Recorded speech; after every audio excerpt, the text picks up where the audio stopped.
అదే నిశ్చితార్థం. ఆ నిర్ణయానికి తలవల్చడమే పెళ్లి అంతరార్థం. శతమానం భవతి అంటుంది శ్రావణ మాసం.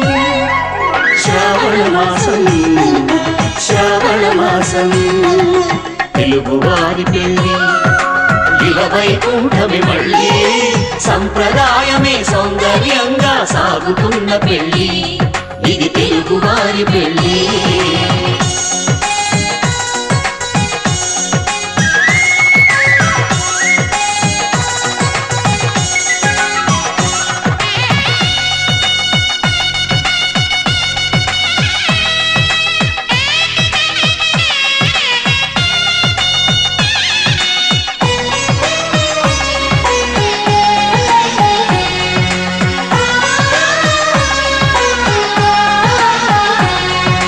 మంగళకరమే